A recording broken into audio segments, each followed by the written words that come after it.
Morning friends. बच्चों, पहले हमने पढ़ा था पाठ 12 लखनवी अंदाज। इसके लेखक थे यशपाल। सबसे पहले हम पढ़ते हैं लेखक परिचय और फिर पाठ का सारांश। इसके बाद हम इस पाठ के प्रश्नोत्तर करेंगे। तो लेखक परिचय है, साहित्य एवं क्रांतिकारी व्यक्तित्व के धनी यशपाल का जन्म सन 1903 में पंजाब के फिरोजपुर छावनी में हुआ।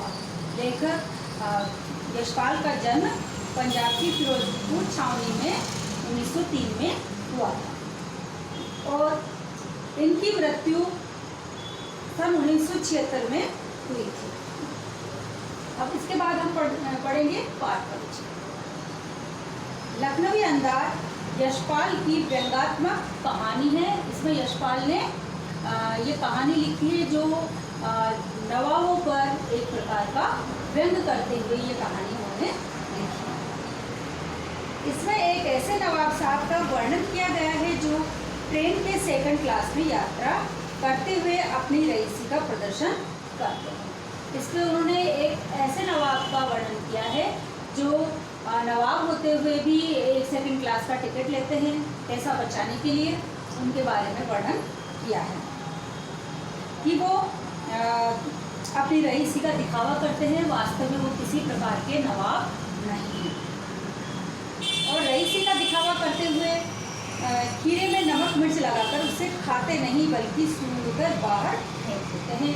उन्हें खीरा खाना पसंद है, लेकिन वो खीरे को एक तुच्छ वस्तु समझते हैं, छोटी वस्तु समझते हैं और सबके सामने उसको खाना पसंद नहीं करते हैं।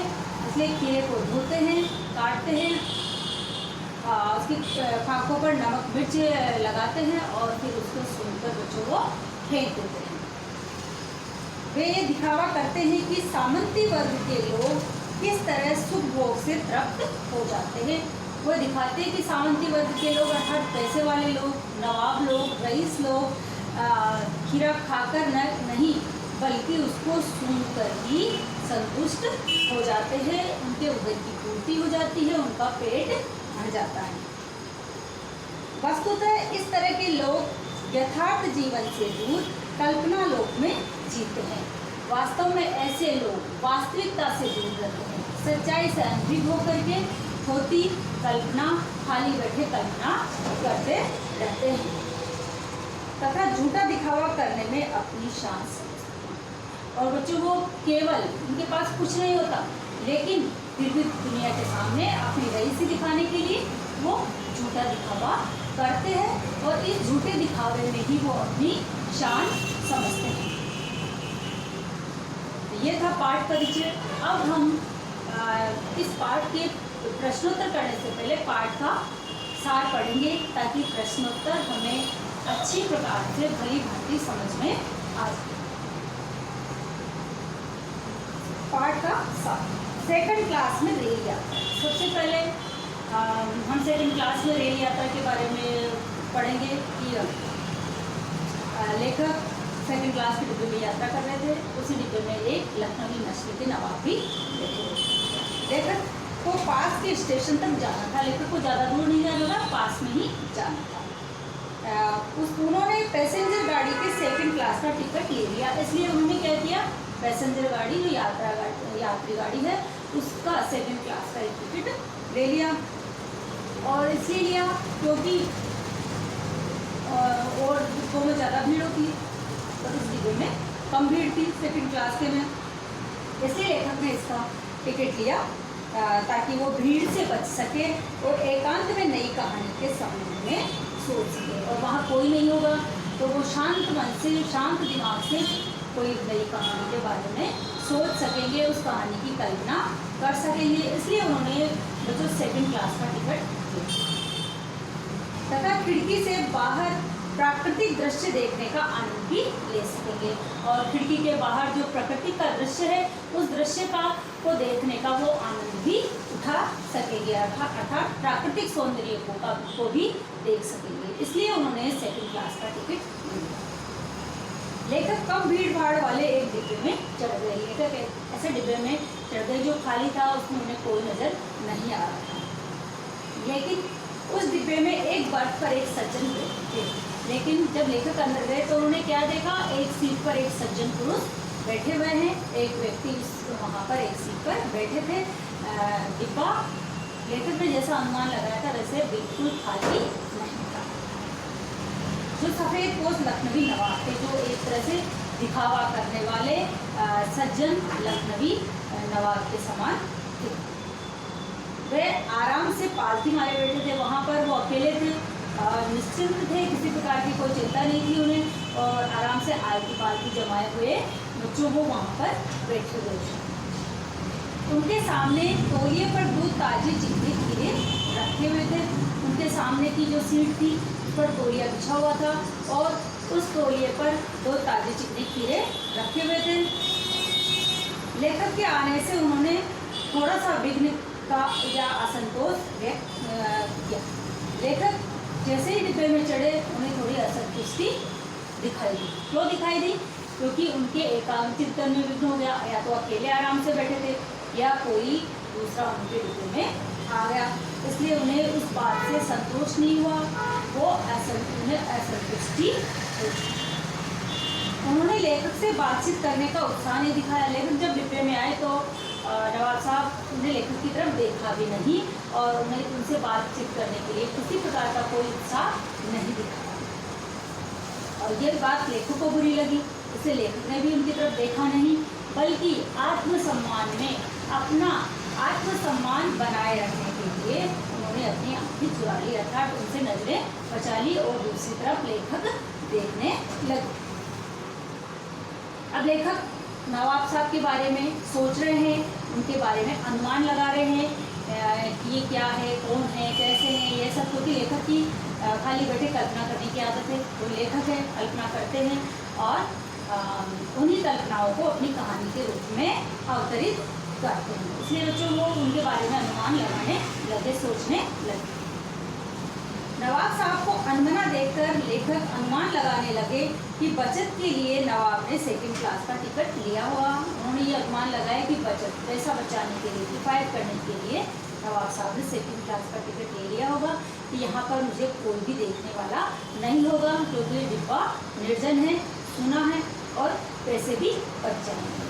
नहीं तो नवाब अपने नवाब शान दिखाने के लिए उन्हें 1st क्लास का टिकट लेना चाहिए था। लेकिन लेखक ने क्या अनुमान लगाया कि पैसा बचाने के लिए उन्होंने ये टिकट लिया और शहर के भद्र व्यक्ति द्वारा देख लिया जाना उन्हें गवारा न हो, और ये बात उन्हें अच्छी नहीं लगी हो। गवारा न होना, ये बात उन्हें अच्छी नहीं लगी हो कि शहर के किसी भद्र पुरुष ने, सज्जन पुरुष ने उनको यहाँ पर 2nd क्लास के में, अर्थात छोटे स्तर के डिब्बे में बैठे हुए देख लिया हो।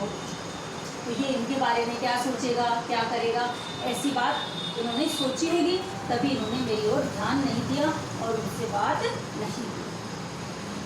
उन्होंने ये खीरे अकेले सफ़र काटने के लिए खरीदे और नवाब साहब के सामने जो बर्थ पर, तौलिए पर जो खीरे बिछे हुए थे, रखे हुए थे तौलिए पर, उसके बारे में भी लेखक सोचते हैं कि इन्होंने शायद अकेले बैठ कर के खीरा खाना चाहा होगा और इसलिए कि मेरा सफ़र आसानी से कट जाएगा खीरा खाते खाते, और फिर मुझे ऐसी खीरे जैसी तुच्छ वस्तु खाते हुए देख भी नहीं पाएगा क्योंकि डिब्बा खाली है। नहीं तो कोई अगर खीरे खाते हुए नवाब को देखे तो ऐसे सोचे कि कितना बड़ा नवाब होकर के जैसी कुछ सी चीज़ खीरे का शौक कर रहा है। अब नवाब साहब खीरे काटने लगे। खीरा खाने के लिए उन्होंने पहले तो सोचा होगा कैसे खाऊं, क्या करूं, लेकिन आखिर में उन्होंने सोचा कि अब ये तो यहाँ बैठे हैं तो मुझे खीरे को किस प्रकार से खाऊं। तो ऐसा सोच करके नवाब साहब ने खीरा काटने की पूरी तैयारी की और इसलिए उन्होंने एकदम से अचानक से लेखक को अभिवादन किया, उनको नमस्कार या आदाब अर्ज और बोले, जनाब खीरे का शौक फरमाएंगे कि आप खीरा खाना पसंद करेंगे, आप खीरा खाएंगे। इस तरह से लेखक से उन्होंने पूछा। लेखक ने उन्हें शुक्रिया किया, धन्यवाद दिया और शुक्रिया करते हुए उन्हें मना कर दिया। कि मुझे खीरे नहीं खाने। तब नवाब साहब ने तौलिया झाड़कर सामने बिछा लिया और दोनों खीरे धो पोंछ कर उस पर सजा लिए। फिर नवाब साहब ने क्या किया बच्चों, तौलिया झाड़ करके अच्छे से बिछा लिया और अपनी जिस सीट पर बैठे थे उसके नीचे पानी से भरा एक लोटा रखा हुआ था, वो लोटा निकाला और खीरों को अच्छी प्रकार से धोया, धो के फिर उनको अच्छे से पोंछ करके तौलिए पर सजा करके रख दिया। फिर चाकू निकाल कर खीरों के सिर काटे तथा उनका झाग निकाला। तो चाकू निकाला और खीरों के दोनों तरफ से सिरे काटे और काट करके झाग निकाला ताकि उनका कड़वापन चला जाए। और फिर बड़े ही सावधानी के साथ उन्होंने उन खीरों को छीला और फिर उनकी फाँकें करके करीने से तरीके से बच्चों उन्होंने वो फाँकें तौलिए पर वापस से सजा दी। इसके बाद उन्होंने फाँकों पर क्या किया, जीरा मिला हुआ नमक मिर्च दिया, जो कि जहाँ का रेलवे स्टेशन होता है वहाँ पर बाहर जो रेहड़ी लगाने वाले होते हैं, ठेले लगाने वाले जो खीरे आदि बेचते हैं, वो अपने पास में एक नमक मिर्च से बनी हुई पुड़िया भी रखते हैं और ग्राहक को खीरों के साथ वो पुड़िया भी देते हैं। तो उसी पुड़िया में से जीरा नमक और मिर्च नवाब साहब ने उन खीरों पर लगा दिया। उनके हाव भाव तथा जबड़ों के फड़कने से लगा कि उनका मुख खीरे के रसास्वादों की कल्पना से भर गया। वो जैसा मुंह बना रहे थे, जैसे हाव भाव उनके दिखाई दे रहे थे, उनके होठ फड़क रहे थे। क्यों फड़क रहे थे? उस खीरे को खाने के आनंद से उनके होठ फड़क रहे थे। जैसे ऐसा लग रहा था कि मानो वो उस खीरे का रसास्वादन कर रहे हो और उनका मन उस खीरे की खुशबू को का आनंद ले रहा था। रस का आनंद लेने में उनका मन मानो उस कल्पना से डूब गया हो, उस कल्पना से भर गया हो। नवाब साहब ने जैसे ही खीरे को काटा और उसकी खुशबू से उन्हें बहुत अधिक आनंद आ रहा था और उनका मुख खीरे के रसास्वादन की कल्पना से भर गया था। उन्होंने एक बार फिर से लेखक को खीरा खाने का निमंत्रण दिया। अब बच्चों, उन्हें खीरा खाने की बहुत अधिक इच्छा हो रही थी, लेकिन वो लेखक के सामने खीरा नहीं खाना चाहते थे। वो खीरा खाना अपना अपमान समझ रहे थे, इसलिए उन्होंने फिर से लेखक को खीरा खाने के लिए आमंत्रित किया, लेखक को निमंत्रण दिया, उन्हें बुलाया, उनसे अनुरोध किया कि आप भी खीरा खा लीजिए। परंतु लेखक ने आत्मसम्मान बनाए रखने के लिए मना कर दिया। लेकिन बच्चों, एक बार लेखक ने जब मना कर दिया था कि मुझे खीरा नहीं खाना है, तो उन्होंने फिर से अपना आत्मसम्मान बनाए रखा, अपनी बात पर टिके रहे और उन्होंने खीरा खाने से नवाब साहब को मना कर दिया कि मुझे खीरा नहीं खाना है और मेरी पाचन शक्ति कमज़ोर है, इस कारण से मैं खीरा नहीं खाना चाहता हूँ। नवाब साहब द्वारा खीरे को सूंघ करके फेंकना, आगे हम पढ़ेंगे। नवाब साहब ने उनके मना कर देने के बाद में जब लेखक ने खीरा खाने से मना कर दिया तो नवाब साहब ने ललचाई हुई नज़रों से खीरे को देखा। नवाब साहब ने सतृष्ण आंखों से खीरे की फाँकों को देखा। ललचाई हुई नज़रों से खीरे को उन्होंने देखा क्योंकि वो खीरा खाना चाहते थे। एक लंबी सांस ली और गहरी सांस उन्होंने ली कि क्या करूं, सोचने लगे खीरा खाऊं या नहीं खाऊं, क्या करूं, ऐसा वो सोच विचार बच्चों करने लगे। अब वो क्या किया, उन्होंने खीरे की एक फाँक को उठाकर होठों तक ले जाकर सूंघा और स्वाद के आनंद में पल के मुँह दी। आखिर में उन्होंने फैसला लिया कि कोई बात नहीं, ये नहीं खाए तो कोई बात नहीं, मुझे तो खीरा खाना है। और उन्होंने एक फाँक उठाई और उस फाँक को वो अपने होठों तक ले गए और उसको जोर से उन्होंने सूंघा और उसका जो स्वाद का उन्होंने आनंद लिया, उसके स्वाद, उस खुशबू से वो इतने आनंदित हो गए कि उनकी आंखें बंद हो गई। उन्होंने मुंह में भराए पानी को गले से नीचे उतार लिया और उस खीरे के रसास्वादन में उनके मुंह में पानी आ गया। ये एक मुहावरा है, मुंह में पानी आ जाना। तो मुंह में उनके पानी आ गया और फिर उन्होंने क्या किया, उस पानी को उन्होंने गले से नीचे उतार लिया, अर्थात उस पानी को नवाब साहब निगल गए।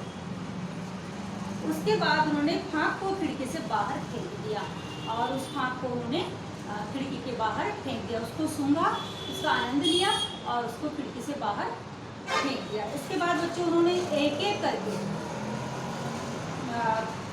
फाँक उठाई और उसको वैसे ही सूंघा।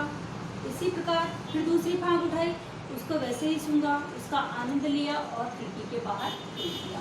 फिर उन्होंने तीसरी फांक ऐसे ही उठाई, उसको सूंघा और उसका आनंद लिया और खिड़की के बाहर फेंक दिया। इस तरह से उन्होंने सभी फांकों के साथ को उठाया, सूंघा, उसका आनंद लिया और खिड़की के बाहर फेंक दिया और उसके काल्पनिक स्वाद का उन्होंने आनंद लिया, उसके स्वाद की कल्पना की और फिर उन सबको उन्होंने खिड़की के बाहर फेंक दिया और ऐसा दर्शाया कि मानो उन्होंने खीरे को खाया है और उसका रसास्वादन किया है। खानदानी तरीका, खानदानी रईसी और खानदानी तहजीब, ये वो लेखक को बताना चाहते थे कि नवाब लोग किस प्रकार से खीरे को खाते हैं, कैसे उसका आनंद लेते हैं। खीरे की सारी फांकें बाहर फेंककर नवाब साहब ने तौलिए से हाथ पोंछे और गर्व से लेखक की ओर देखा। खीरे की सारी फांकें सूंघी और बाहर फेंक दी। उसके बाद उन्हें हाथों से धोया, उन्हें अच्छे से पोंछा, साफ किए हाथ और फिर गर्वपूर्ण नवाब साहब ने लेखक की ओर देखा। नवाब साहब लेखक को ये बताना चाह रहे थे कि ये है खानदानी रईसों का खीरा खाने का तरीका। खानदानी रईस इस प्रकार से खीरा खाते हैं। और ऐसे गर्व से उन्होंने देखा कि मानो वो लेखक को ऐसा बताना चाह रहे हो कि ये खानदानी रईसों का तरीका है। नवाब साहब खीरे की तैयारी और उपयोग से मानो थक कर ले गए। नवाब साहब ने जिस प्रकार से तौलिया बिछाया, खीरे रखे, फिर लोटा निकाला, खीरे को धोया, छीला, सिरे गोद करके काटे और झाग निकाला और फिर उस पर नमक मिर्च भुनका, फांके काटी, इस तरह से ये पूरा काम किया और फिर उसको सूंघ करके आनंद लेकर के उन्हें बाहर फेंक दिया। इस सारे काम को करने में ऐसा लग रहा था कि मानो नवाब साहब थक गए हैं और वो थक करके वहाँ लेट गए। लेखक सिर झुकाकर सोचने लगा। लेखक उनकी इस बात से, उनके इस तरीके से सिर झुकाकर सोचने लगे कि यह है खानदानी तहजीब, कि क्या ये खानदानी तरीका है, नफासत और नज़ाकत है, वहाँ की ये कोमलता है, खानदानी तरीका है कि क्या इस प्रकार से खीरा खाया जाता है। इस बात पर लेखक विचार करने लगा, गौर करने लगा। लेखक इस प्रकार से सोचने लगा। अब लेखक चिंतन करता है, इस बात पे सोचते हैं लेखक कि क्या ये वास्तव में इस प्रकार से खीरा खाया जा सकता है, उसका आनंद उठाया जा सकता है। लेखक सोचने लगा कि क्या केवल सुगंध और स्वाद की कल्पना से, कि खुशबू लेने से और स्वाद के बारे में सोच लेने से क्या संतुष्टि मिल जाती है, पेट भर जाता है, हमारे मन की इच्छा पूरी हो जाती है, क्या ऐसा हो जाता है? इससे तो उदर पूर्ति नहीं हो सकती। और साथ ही साथ लेखक ये भी सोच रहे कि खुशबू लेने मात्र से और स्वाद का अनुभव करने मात्र से पेट नहीं भर सकता। क्या पेट भर सकता है? अगर इस प्रकार से पेट भर सकता हो तो हमें कुछ खाने की ज़रूरत नहीं, कुछ बनाने की ज़रूरत नहीं। खुशबू से और स्वाद का अंदाज़ा लगा कर ही हम हमारा पेट भर सकते हैं। तभी नवाब साहब ने जोर से डकार ली और लेखक तो इस प्रकार सोच ही रहे थे और नवाब साहब जोर जोर से डकार लेने लगे और लेखक की ओर देखकर बोले कि खीरा स्वादिष्ट होता है पर आसानी से पचता नहीं है। और लेखक को ये दिखाना चाहते थे कि सूंघ कर ही मेरा पेट भर गया है। क्या ऐसा हो सकता है? ऐसा असंभव है, कभी भी सूंघ करके पेट नहीं भरता है।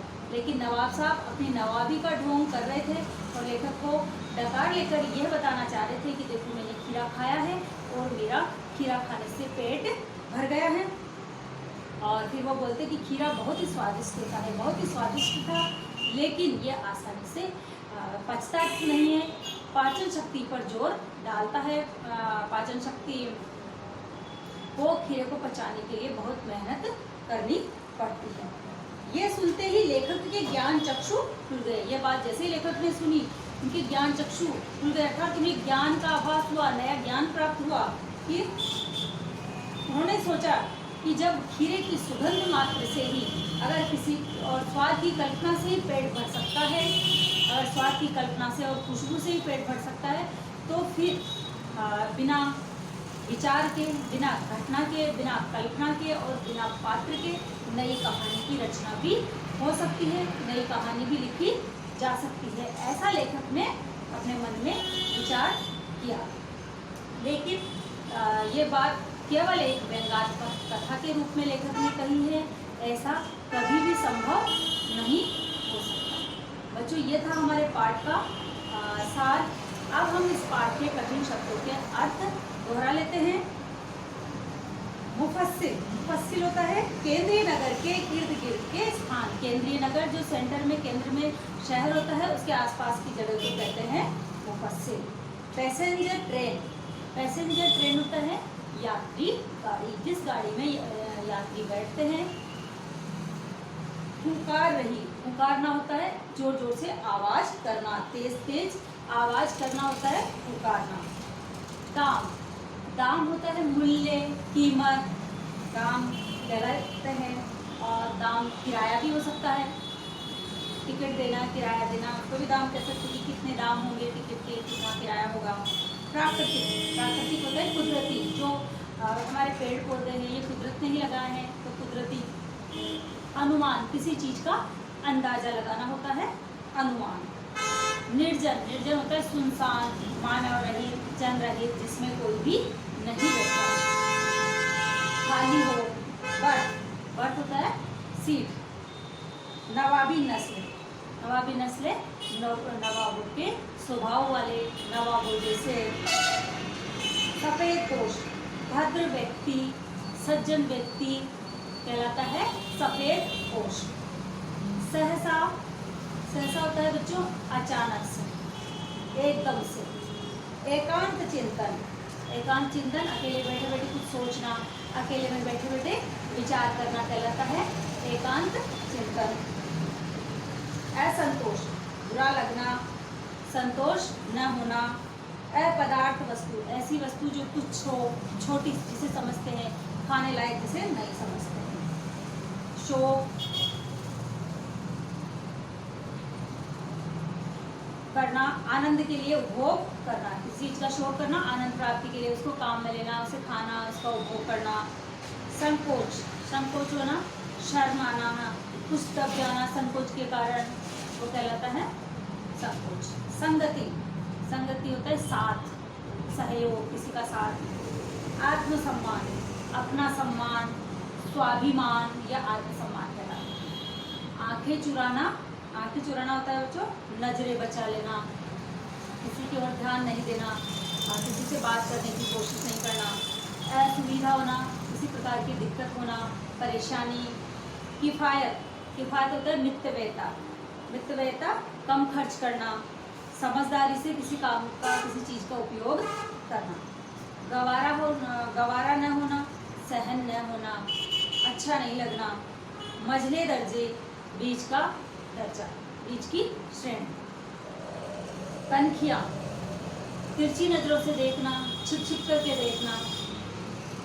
गौर करना, किसी बात पर ध्यान देना, ध्यान से देखना। सफर, यात्रा। आदाबर्ज, अभिवादन करने का, नमस्कार करने का एक तरीका। शौक फरमाना, किसी चीज़ को खाना या उपभोग में लेना और उसका आनंद उठाना। भाव परिवर्तन, एकदम से भाव बदल जाना, भाप लेना, किसी चीज़ को, कोई भी चीज़ हो, कोई भी वस्तु, उसको समझ लेना। शराफत, सज्जनता, भलमनसियत। गुमान, किसी बात का भ्रम होना। हरकत, कोई भी गतिविधि। लकेड़ लेना, शामिल कर लेना, लपेट लेना, सम्मिलित कर लेना। शुक्रिया, किसी बात पर धन्यवाद करना, किसी का एहसान मानना। किबला, सम्मानजनक संबोधन के शब्द है, किसी को सम्मान देने के लिए बोले गए शब्द। एहतियात, एहतियात होता है जैसे एहतियात बरतना, सावधानी बरतना, सावधानी के साथ। करीने से, अच्छी प्रकार से, ढंग से। फाँक, एक किसी चीज़ का कटा हुआ हिस्सा होता है, उसको हम काटते हैं तो उसको फाँक या कली कहते हैं। हाजिर, उपस्थित या प्रस्तुत करना। सुर्खी, एकदम से सुर्ख रंग होता है लाल, सुर्खी होता है लाल ही। बुरक देना, उस पर डाल देना, छिड़क देना। भाव भंगिमा, चेहरे की लकीरें, चेहरे पर उठने वाले जो भाव आ जाते हैं, हम किसी का चेहरा देख करके पहचान जाते हैं कि वो हमारे बारे में कैसा सोच रहा है, कैसे उसके विचार है। जबड़ा, मुंह, स्फुरण, फड़कना, हिलना, प्रक्रिया, पूरी विधि, पूरी गतिविधि, पूरा कार्य करने का तरीका। कल्पना, उसके बारे में सोचना, सोच विचार करना। प्लावित, तैरना, पानी भराना, डूब जाना। असलियत, वास्तविकता। बल्ला, सचमुच, खुदा कसम। बालम यानी कि प्यारा, बहुत अच्छा, और एक किस्म है, फिर एक किस्म। फनियाती, बहुत ही रसीली, रस भरी। तलब महसूस होना, किसी चीज़ की इच्छा होना। मेरा, आमश से पाचन शब्द। सहतृष्ण यानी कि तृष्णा से। संयोग, मेल, किसी चीज़ में जोड़ना, मिलना। दीर्घ निश्वास, लंबी लंबी सांसें। वासना, लालसा, इच्छा। रसास्वादन, रस का स्वाद लेना, रस का आनंद लेना। गुलाबी आंखें, अभिमान से भरी आंखें, नशे से भरी आंखें।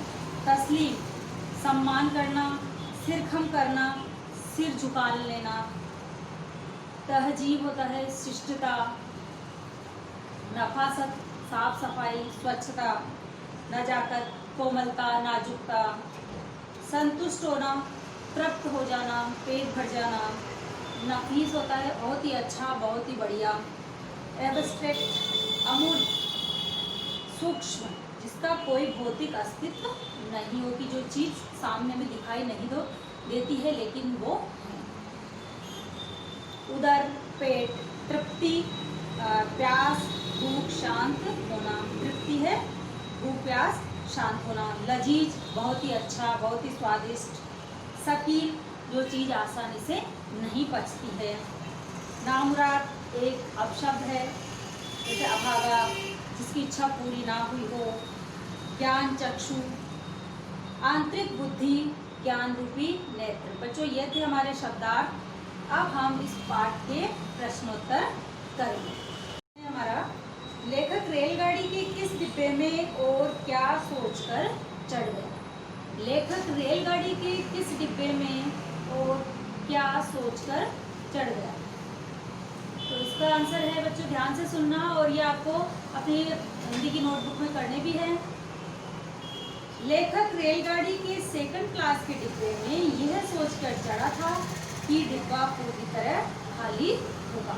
लेखक रेलगाड़ी के सेकंड क्लास के डिब्बे में लेखक ने यह सोचा बच्चों कि डिब्बा पूरी तरह से खाली होगा, उसमें और कोई नहीं होगा। वह उसमें आराम से बैठकर नई कहानी के कथानक के बारे में सोच सकेगा। लेखक ने ये सोचा कि वो कोई नई कहानी के बारे में वहाँ सोच सकेंगे कि मुझे क्या कहानी लिखनी है। साथ ही खिड़की के पास बैठकर बाहर के सुंदर प्राकृतिक दृश्य भी देख सकेगा। लेखक सेकंड क्लास के डिब्बे में ये सोचकर चढ़ गया था कि वो अपनी नई कहानी के बारे में कुछ सोच सकेगा, उसके कथानक के बारे में सोच सकेगा, क्योंकि इसमें कोई दूसरा यात्री नहीं होगा और वो आराम से वहाँ पर बैठ जाएगा और साथ ही खिड़की से बाहर प्राकृतिक सौंदर्य का आनंद भी लेगा। इस प्रकार से लेखक ये सोच करके उस डिब्बे में चढ़ा था। अब हमारा दूसरा प्रश्न है, लेखक और लखनवी नवाबी नस्ल के यात्री ने एक दूसरे के साथ कैसा व्यवहार किया।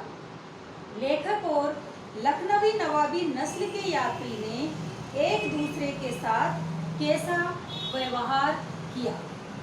लेखक गाड़ी में चढ़ा तो उसमें एक बर्थ पर लखनवी नवाब बैठा था और लेखक और उस नवाबी नस्ल के यात्री ने एक दूसरे से बेगानेपन का अर्थात अजनबीपन का और अवांछित जैसा व्यवहार किया, कि बेगानापन का व्यवहार किया, अजनबीपन का व्यवहार किया और अवांछित जैसे एक दूसरे को, एक दूसरे की उपस्थिति बच्चों बिल्कुल भी अच्छी नहीं लग रही थी, इस तरह का उन्होंने व्यवहार किया। वे मानो एक दूसरे को बाधा समझ रहे थे, एक दूसरे को वो अपने काम में रुकावट समझ रहे थे, बाधा समझ रहे थे। पहले तो नवाब ने मुंह फेर लिया और बच्चों फिर नवाब की बात सुन करके बाद में लेखक ने भी आत्मसम्मान में की भावना से उनकी तरफ बिल्कुल ध्यान नहीं दिया और अपना ध्यान हटा लिया। इस तरह दोनों ने परस्पर संगति का उत्साह नहीं दिखाया, दोनों को ही एक दूसरे का साथ बिल्कुल भी अच्छा नहीं लगा, दोनों एक दूसरे के साथ नहीं रहना चाहते थे। नवाबी नस्ल के सफेद पोश सज्जन में क्या व्यंग छिपा है।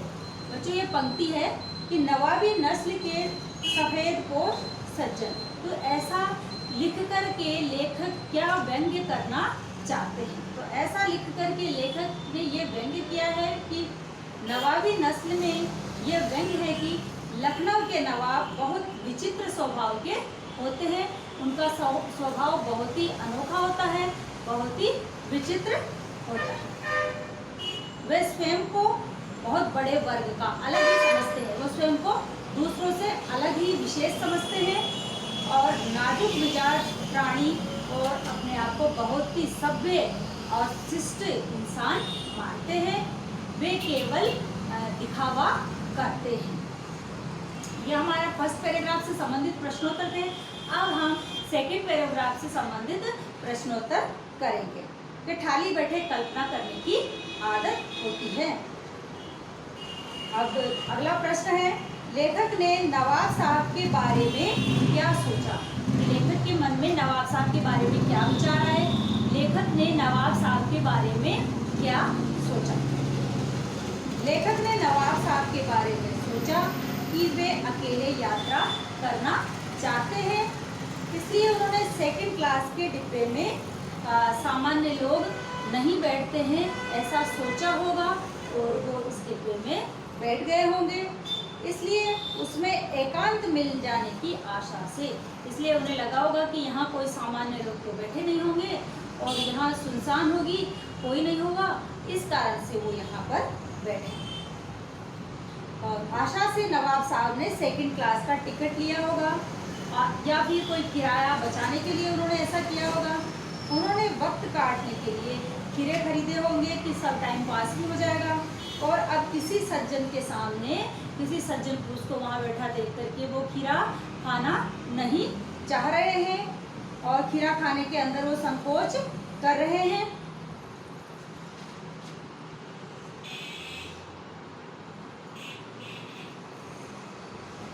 इस गद्यांश में लेखक के स्वभाव की किन विशेषताओं की ओर संकेत किया गया है। इस गद्यांश जो हमने पढ़ा सेकंड गद्यांश, उसमें लेखक के स्वभाव की बच्चों कौन सी विशेषताओं के बारे में बताया गया है।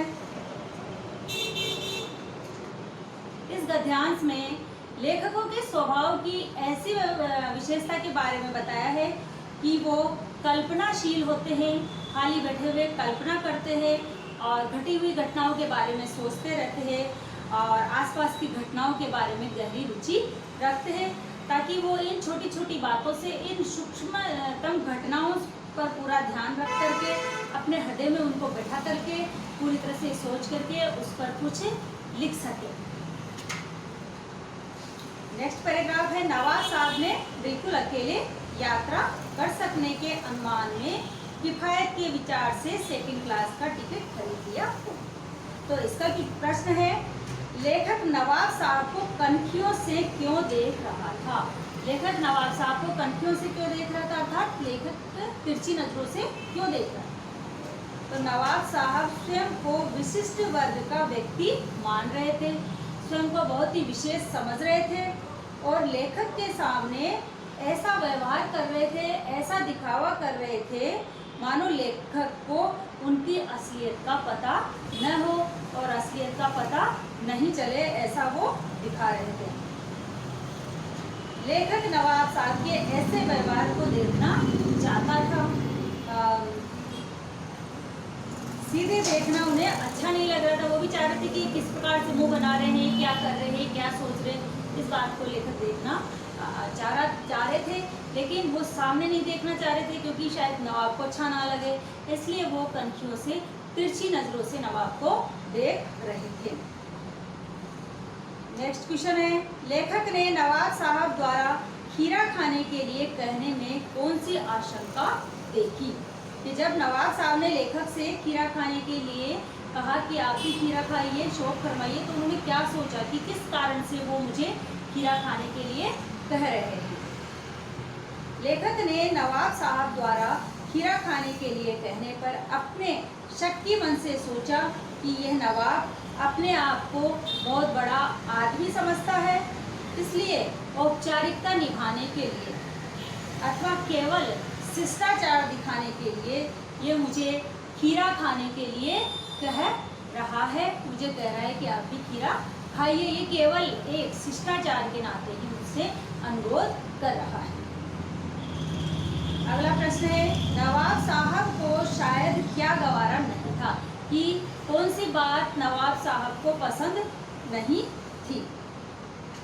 नवाब साहब को शायद ये गवारा नहीं था, नवाब साहब को शायद ये बात पसंद नहीं थी कि शहर का कोई सभ्य व्यक्ति, कि शहर का कोई अच्छा व्यक्ति, पढ़ा लिखा व्यक्ति उन्हें सेकंड क्लास के डिब्बे में यात्रा करते हुए देखे। ये बात उन्हें पसंद नहीं थी और कि कोई उन्हें खीरे जैसी तुच्छ वस्तु का शौक फरमाते हुए देखे।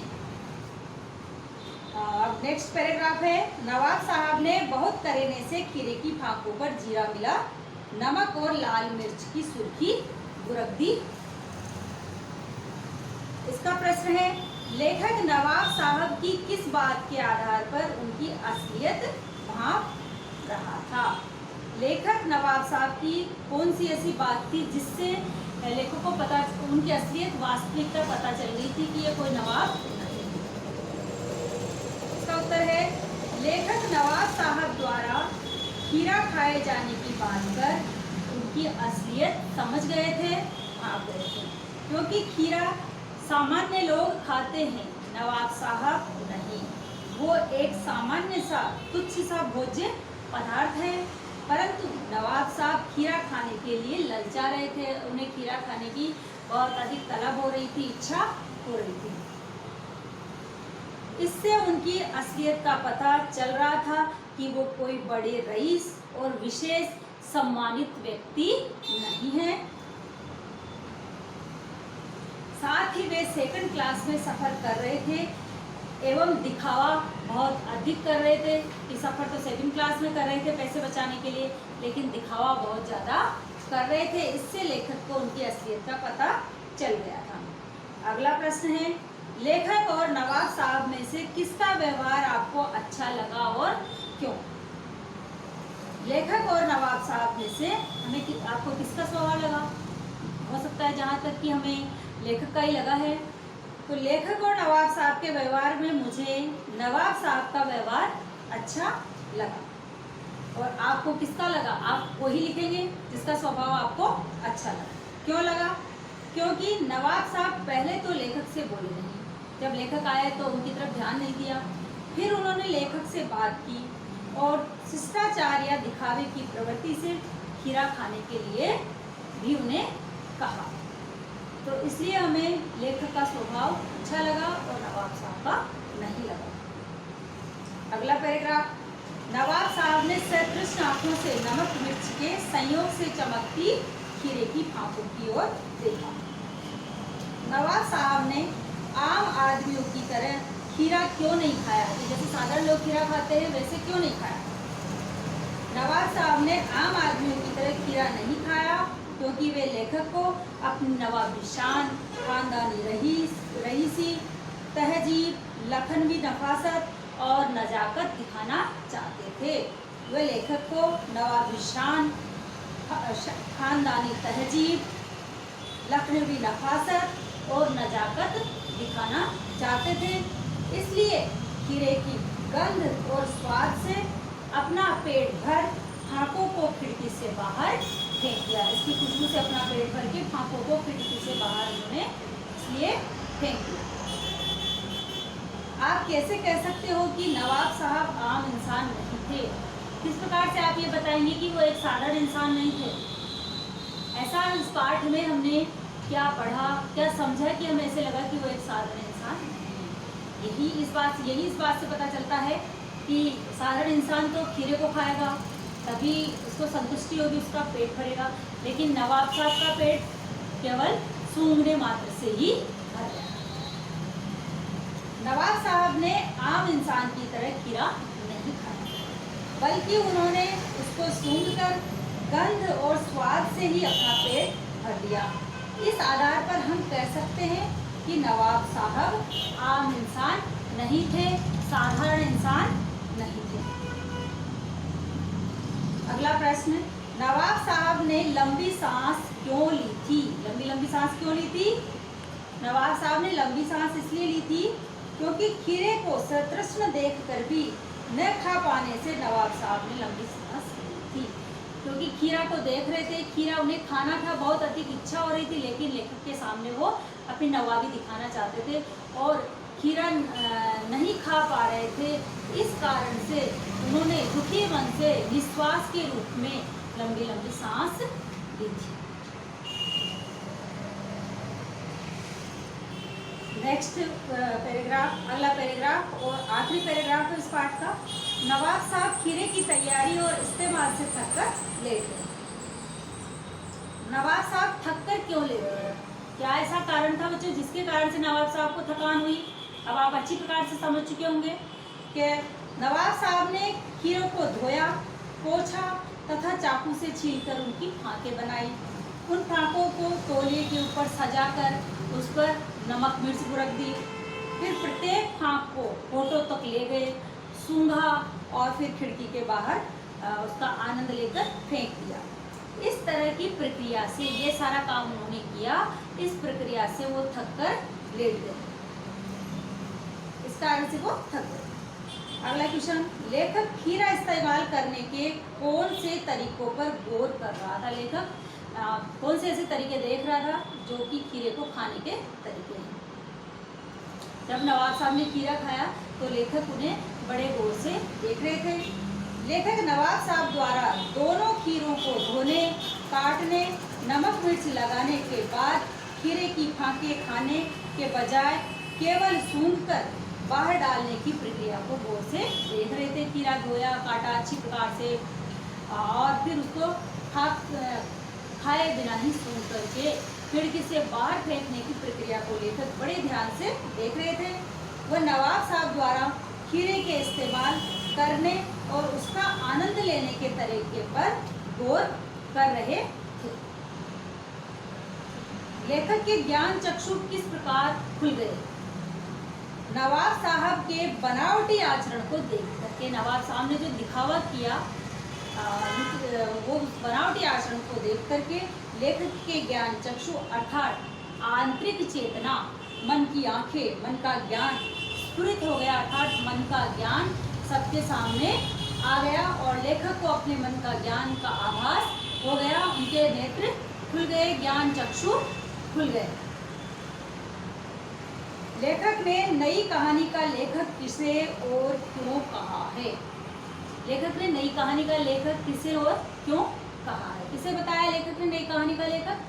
लेखक ने लखनवी नवाब जैसों को नई कहानी का लेखक कहा है कि यही लखनवी नवाब जैसे लोग ही नई कहानियाँ लिखते हैं, क्योंकि नई कहानी के लेखक बिना घटना, बिना विचार और बिना पात्र के ही कहानी लिखने की बात करते हैं। इन सारी चीज़ों के बिना ही वो कहानी लिख देते हैं। जिस प्रकार से बिना खाए ही, सूंघने मात्र से ही नवाब का पेट भर गया, वैसे ही नई कहानी के लेखक बिना घटना, पात्र और कल्पना से कहानी लिख सकते हैं।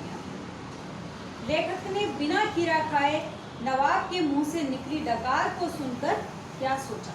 जब बिना खीरा खाए डकार आई, उस बात को के बारे में लेखक ने क्या सोचा?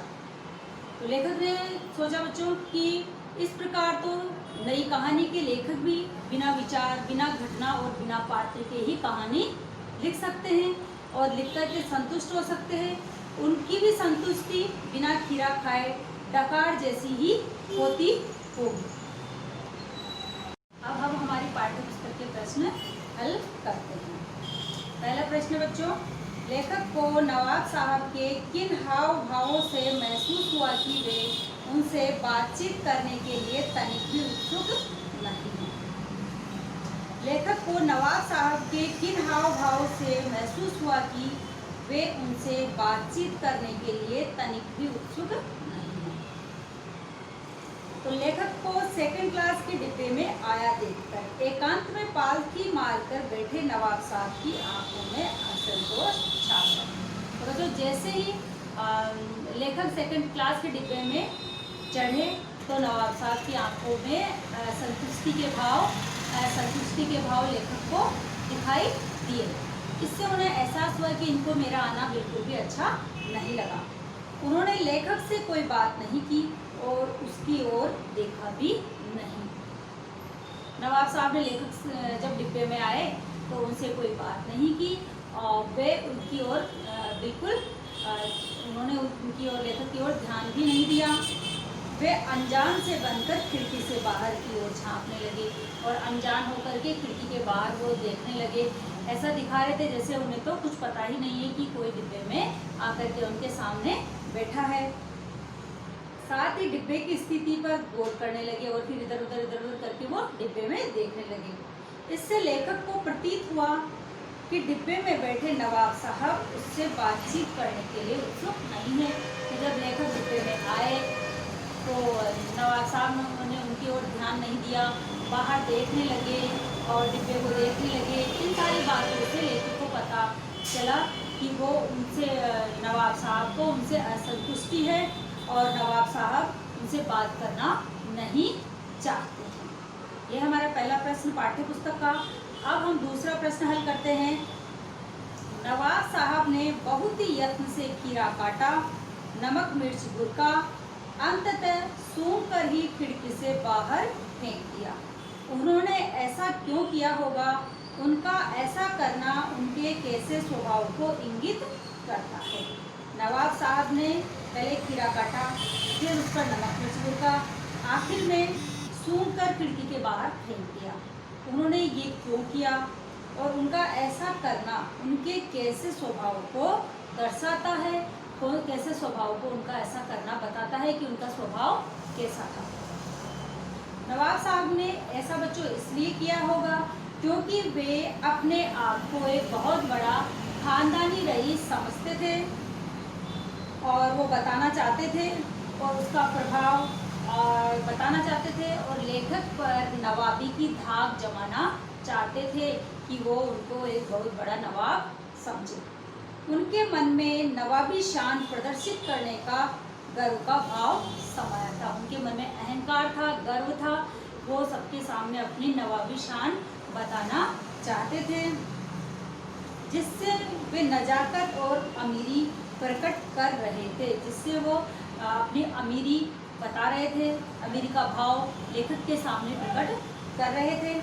जब वे एकांत में बैठे खीरा खाने की तैयारी कर रहे थे, जब वो अकेले बैठे थे और वहाँ बैठे बैठे जब उन्होंने खीरा खाने की तैयारी की, तभी लेखक के आने पर उन्हें अपने नवाबी दिखाने का अवसर मिल गया और उस खीरे से ही कि खीरा खाना किस प्रकार से खाया जाए, उसी खीरे के माध्यम से उन्हें लेखक को अपनी नवाबी दिखाने का अवसर मिल गया। और उन्होंने करीने से खीरे काटे, तरीके से खीरे काटे, उन पर जीरा मिला, नमक और लाल मिर्च बुरक दी। दुनिया की रीति से हटकर, दुनिया के रिवाज से, दुनिया किस प्रकार से खाती है खीरा, उससे हटकर उन्होंने खीरे की फांकों को होठों के पास ले जा करके बड़े आनंद से उसको सूंघा, उसका रसास्वादन किया और फिर एक एक करके खिड़की से बाहर फेंक दिए। इस प्रकार उन्होंने लेखक के मन पर लखनवी नवाब की धाक जमानी चाहिए थी। इससे उनके नवाब साहब के कोरे दिखावटी स्वभाव की ओर संकेत किया गया है। लेकिन उन्होंने क्या किया था, लेखक के मन पर लखनवी नवाबी की धाक जमानी चाहिए थी। इस बात से ये पता चलता है कि वो उनका स्वभाव दिखावटी है और ये बात दिखावटी स्वभाव की ओर इशारा करती है। अगला प्रश्न है, बिना विचार, घटना और पात्रों के भी क्या कहानी लिखी जा सकती है? यशपाल के इस विचार से आप कहाँ तक सहमत हैं? बिना विचार, घटना और पात्रों के भी क्या कहानी लिखी जा सकती है? यशपाल के इस विचार से आप कहाँ तक सहमत हैं?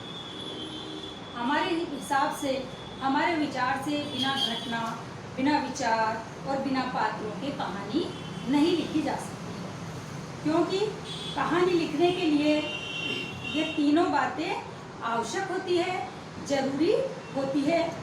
कहानी लिखें तो उसमें घटना, पात्र और विचार सभी होना जरूरी होता है। बिना विचार के कहानी बन ही नहीं सकती। बिना घटना के कहानी का कथानक आगे बढ़ ही नहीं सकता है, और बिना पात्रों के माध्यम से कहानी कहीं भी नहीं जा सकती है। जब तक उसमें पात्र नहीं होंगे कहानी नहीं कही जाएगी। अतः लेखक का यह कथन नई कहानी पर व्यंग मात्र है। ये कथन लेखक ने नई कहानी पर केवल एक व्यंग किया है, क्योंकि कहानी में कोई न कोई विचार होना उद्देश्य रूप में आवश्यक होता है, कि कोई विचार, घटना कहानी का उद्देश्य के लिए जरूरी होते हैं। इसलिए हम कहानीकार यशपाल के विचार से सहमत नहीं हैं। वास्तव में तो उन्होंने ये व्यंग ही किया है, लेकिन ये व्यंग्यात्मक विचार है और हम उनके इस विचार से सहमत नहीं हैं। अगला प्रश्न है, आप इस निबंध को और क्या नाम देना चाहेंगे? जो पाठ हमने पढ़ा है इसे आप और कोई दूसरा नाम देना चाहेंगे? मैं बता देती हूँ, और उसके अलावा भी आप और भी कोई दूसरा नाम देना चाहें जो सटीक हो, सही हो, वो लिख सकते हैं। जैसे दिखावे की जिंदगी, नवाबी शान, खानदानी रईसी या सूक्ष्म खोज। दिखावे की जिंदगी हो सकता है दूसरा शीर्षक, नवाबी शान, खानदानी रईस या सूक्ष्म खोज, ये भी हो सकता है। अगला प्रश्न है हमारा, नवाब साहब द्वारा खीरा खाने की तैयारी करने का एक चित्र प्रस्तुत किया गया है। इस पूरी प्रक्रिया को अपने शब्दों में व्यक्त कीजिए। एक शब्द चित्र हमारे सामने बताया गया है कि किस प्रकार से नवाब साहब ने खीरे खाने की तैयारी की थी, उसको आप अपने शब्दों में लिखिए। मैं आपको समझा देती हूँ, फिर आपको अपने शब्दों में ये लिखना है। नवाब साहब सीट पर पालथी मारे आराम से बैठे थे। उन्होंने सामने तौलिए पर 2 ताजे चिकने खीरे रखे थे, और फिर उन्होंने लेखक से पूछा खीरा खाने के लिए, और लेखक ने जब मना कर दिया तो उन्होंने अपनी सीट के नीचे से एक लोटा निकाला और उन खीरों को उन्होंने बहुत अच्छी प्रकार से धोया, फिर उन्हें तौले से पोंछा, फिर उनका छिलका उतारा और उनके दोनों सिरों को काटा, गोदा और उसका जो भी कड़वापन है उसको झाग निकाल करके दूर किया। फिर बड़ी सावधानी पूर्वक उनकी करीने से फाके की तरीके से फाकों को काट करके रखा, सजा दिया, और इसके बाद उन्होंने उन खीरों की फाकों पर बच्चों बहुत ही एहतियात से, बहुत ही तरीके से नमक मिर्च बुरक दिया, और अब वो खीरे की फाके खाने की तैयारी में थे। खीरे के स्वाद की कल्पना करने से उनके जबड़े फड़कने लग गए थे और स्वाद से आंखें मूंद गई थी और उनके मुंह में पानी भर आया था। यह है नवाब साहब की जो खीरा खाने की तैयारी। अब अगला प्रश्न है, किन किन चीज़ों का रसास्वादन करने के लिए आप किस प्रकार की तैयारी करते हैं? जैसे आप भी कोई भी चीज़ खाते हैं तो किस प्रकार से उसका रसास्वादन करने की तैयारी करते हैं, क्या करते हैं? तो सबसे पहले हम मन भावन चीज़ों का कोई भी रसास्वादन करने के लिए उसकी तैयारी करते हैं। उदाहरण के लिए जैसे मान लो खीरा ही है तो उसका रसास्वादन करने के लिए सबसे पहले, जैसे कि मान लो कि कोई भी चीज़ है कि खीरा ना मान के आप कोई और चीज़ ही मीठी स्वादिष्ट चीज़ मान लो, खीर समझ लो कि खीर बनाने के लिए हम क्या करेंगे? सबसे पहले एक बर्तन लेंगे, भगोना जिसे कहते हैं, उसको साफ करते हैं, फिर उसमें पानी भरते हैं, धो के रखते हैं, उसमें चावल डाल के चावल को धो करके अलग से रखते हैं। फिर भगोने में दूसरा बड़ा भगोना बर्तन लेते हैं, उसमें दूध लेते हैं, दूध को उबालते हैं, उबाल आ जाने के बाद धुले हुए चावल उसमें डालते हैं और उसको चलाते रहते हैं ताकि वो दूध जले नहीं।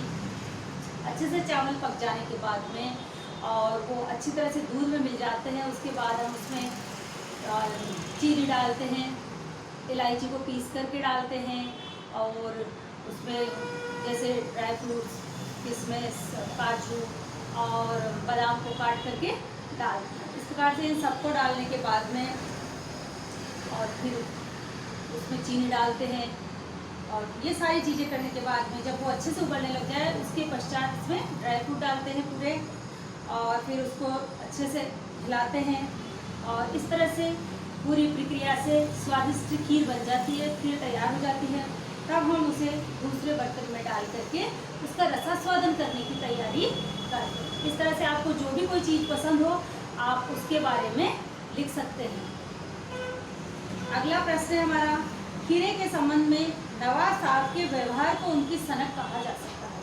सनक होती है किसी चीज़ की भी हट करना, जिद करना, तो ये उनकी सनक कही जा सकती है। आपने नवाबों की और भी सनकों और शौक के बारे में पढ़ा सुना होगा, आपने और भी दूसरे नवाबों की सनक, उनके शौक के बारे में पढ़ा होगा, सुना होगा।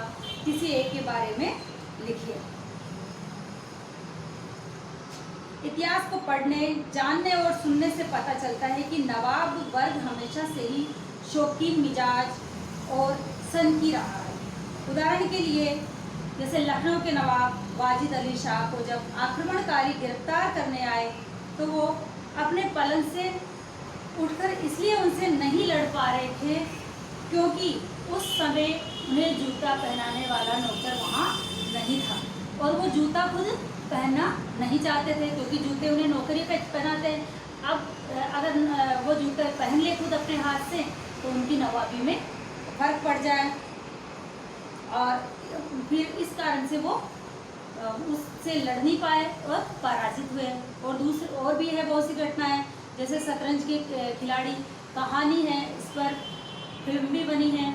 उसमें दो मित्र होते हैं, दोनों शतरंज के पक्के खिलाड़ी हैं और खेलते खेलते इस तरह से आपसी बात ही बात में वो लड़ लेते हैं अपनी नवाबी शान दिखाते दिखाते और आखिर में एक दूसरे के तलवार फेंक करके उसको मार देते हैं। वैसे ही प्रेमचंद की कहानी है पर्दा, वो भी एक नवाब की सनक पे है कि वो एक नवाब होता है, वो अपनी नवाबी के कारण कि हम नवाब हैं, हम दूसरों के यहाँ पे नौकरी नहीं करेंगे, गुलामी नहीं करेंगे, इस कारण से पूरी उनकी नवाबी चली जाती है, सब घर के पैसे सब चले जाते हैं और घर में कुछ नहीं होता, बहुत जर्जर हालत होती है और उस घर पे वो एक पर्दा लगाए हुए रखते हैं ताकि उनकी घर की हालत किसी को पता ना चले। तो ऐसे ही बहुत सी सनक होती है नवाबों की जिसके कारण से उन्हें अंत में दुख उठाना पड़ता है।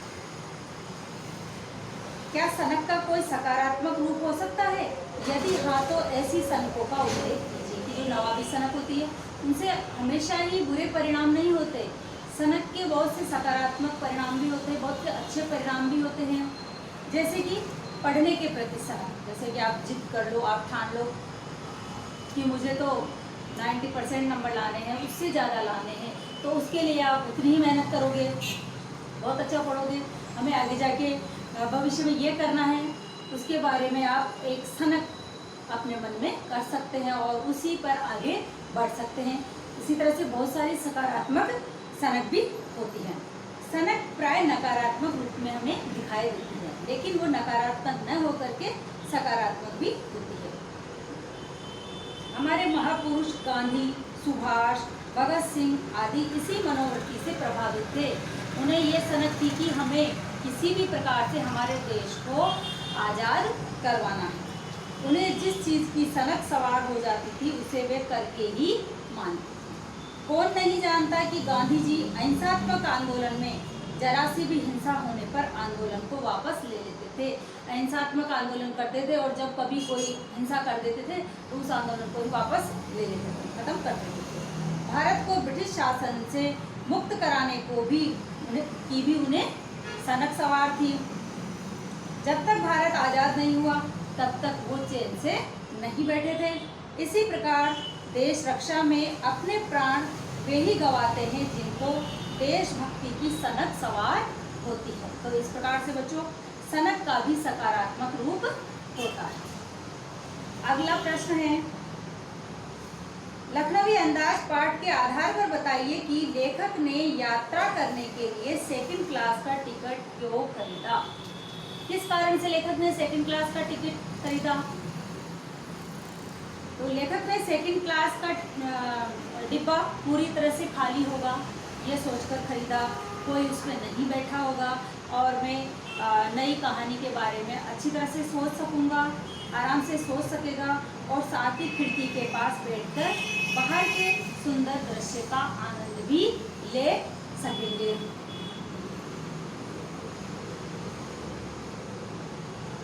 नवाब साहब को लखनऊ स्टेशन पर खीरा बेचने वालों ने खीरों के साथ और क्या चीजें दी थी, उस वस्तु की उपयोगिता पर प्रकाश डालिए। नवाब साहब को स्टेशन पर खीरा बेचने वाले ने खीरे के साथ और क्या दिया था और वो किस प्रकार से उपयोगी चीज थी। तो लखनऊ स्टेशन पर खीरा बेचने वालों ने नवाब साहब को खीरों के साथ जीरा मिला नमक और पिसी हुई लाल मिर्च की पुड़ियाँ दी थी। इन दोनों का उपयोग खीरे को आकर्षक बनाने में, खीरे को स्वादिष्ट बनाने में काम में आता है। क्या आप, अगला प्रश्न है हमारा कि क्या आप नवाब साहब को लेखक की तुलना में अधिक शिष्ट और सामाजिक प्रवृत्ति का व्यक्ति मानते हैं? अपने विचार व्यक्त कीजिए। क्या आप नवाब साहब को ज़्यादा अच्छा मानते हैं लेखक से? अगर मानते हैं तो अपने विचार बताइए, क्यों मानते हैं? शिष्टता एवं सामाजिक प्रवृत्ति की दृष्टि से भले ही लेखक को अच्छा व्यक्ति माना जा सकता है, कि हम लेखक को मान सकते हैं कि वो शिष्ट है, अच्छा है और उसको अच्छी प्रवृत्ति है तो हम अच्छा मान सकते हैं, परंतु गर्व एवं आत्मसम्मान रखने की बात पर दोनों को बराबर मानना उचित है। क्योंकि गर्व लेखक को भी था और नवाब साहब को भी गर्व था, दोनों ही अपना मान सम्मान बचाना चाहते थे, तो दोनों में ये उचित है। वैसे नवाब साहब ने ही सर्वप्रथम लेखक से बातचीत प्रारंभ की, तो नवाब साहब ही ज़्यादा अच्छे हैं क्योंकि उन्होंने ही सबसे पहले लेखक से बात करना प्रारंभ किया था। खीरा खाने का निमंत्रण दिया था, अर्थात संगति का उत्साह दिखाया था, साथ के लिए उत्साह दिखाया था।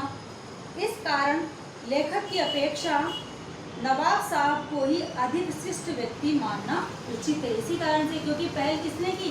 पहल नवाब साहब ने की थी, इसलिए हम नवाब साहब को ही ज़्यादा शिष्ट व्यक्ति मानते हैं। लखनवी अंदाज पाठ के आधार पर नवाब साहब के व्यक्तित्व का परिचय दीजिए। लखनवी अंदाज पाठ के आधार पर नवाब साहब का व्यक्तित्व बताइए, उस व्यक्तित्व का परिचय दीजिए। प्रस्तुत व्यंग्यात्मक कहानी के प्रमुख पात्र, इसके मुख्य पात्र कौन है? नवाब साहब हैं। के व्यक्तित्व में अनेक विशेषताएं समाई हुई है, उनके व्यक्तित्व में बहुत सी विशेषताएं हैं।